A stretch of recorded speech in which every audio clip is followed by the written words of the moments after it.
Благодарам шанса да се доискажам.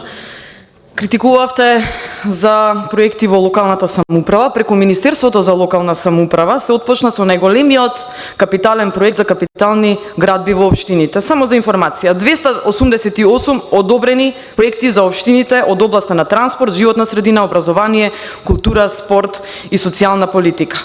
Огромен интерес за вториот јавен повик. 887 проекти и во 80 општини се во фаза на евалуација. 129 реализирани проекти за рамномерен регионален развој на Македонија.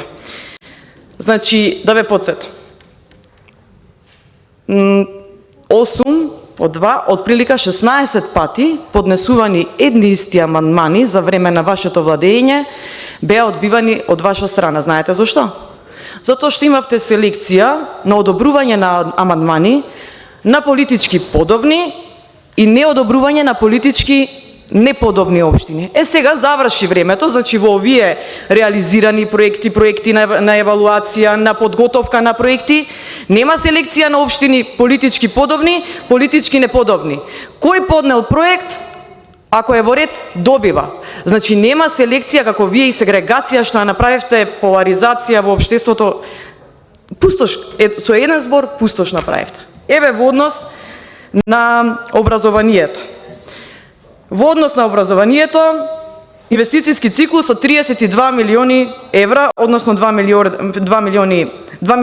милиарди денари. Значи се градат 7 нови училишни објекти. Пошто рековте дека нема средства за таму. 20 се реконструираат. Се градат 4 спортски сали и се реконструираат 2 студентски дома. До крајот на 25-та година ќе продолжи изградбата на Финки и ФФК, оно што го кажа и мојата колешка Дафина. Ќе се гради нов кампус за Универзитетот Мајка Тереза во Скопје во вредност од 34 милиони евра распределени во 5 години, почнувајќи од оваа.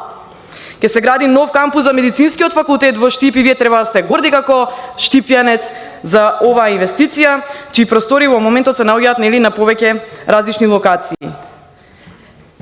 Едноставно ќе ви одговорам. Она што ние во штаб правиме е наша работа.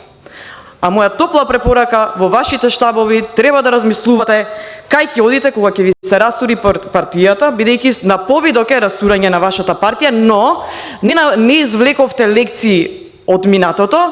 Сега, гледајте и учете како се практикува власт, како се одржува партија и како се работи за граѓаните. Толку имам да ви порачам.